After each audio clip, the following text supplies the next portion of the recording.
Epson printer not working? Printer suddenly stopped printing or showing errors?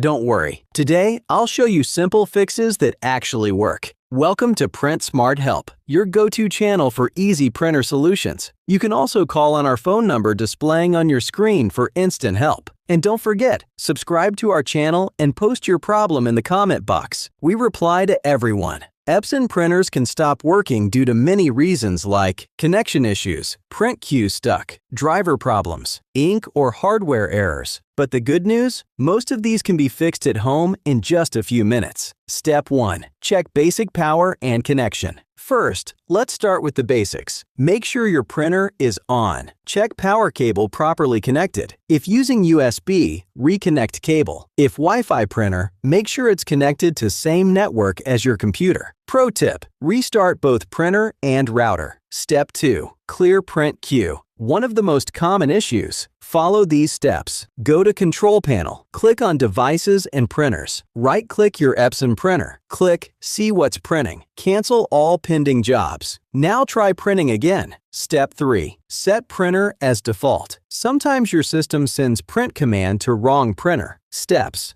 go to Devices and Printers. Right-click Epson printer. Click Set as default printer. You'll see a green tick. Now try again. Step 4. Restart Print Spooler service. This fixes many hidden errors. Steps: press Windows plus R. Type services.msc. Find Print Spooler. Right-click arrow. Restart. Now check printing. Step 5. Update or reinstall driver. Driver issues are very common. Solution: go to Device Manager. Expand Printers. Right-click Epson printer. Click Update driver. Or, best method, uninstall printer. Download latest driver from Epson website. Install again. Step 6. Check ink and paper. Simple but important. Check ink levels. Refill or replace cartridges. Remove any paper jam. Even small jam can stop printing. Bonus tip: quick reset. If nothing works, turn off printer. Unplug for 2 minutes. Plug back and turn on. This resets most temporary issues. So these were the easiest and working solutions to fix your Epson printer problem. If your printer is still not working, don't worry. Call on the number showing on your screen for expert help. Like this video, subscribe to Print Smart Help, and comment your issue below. We'll help you.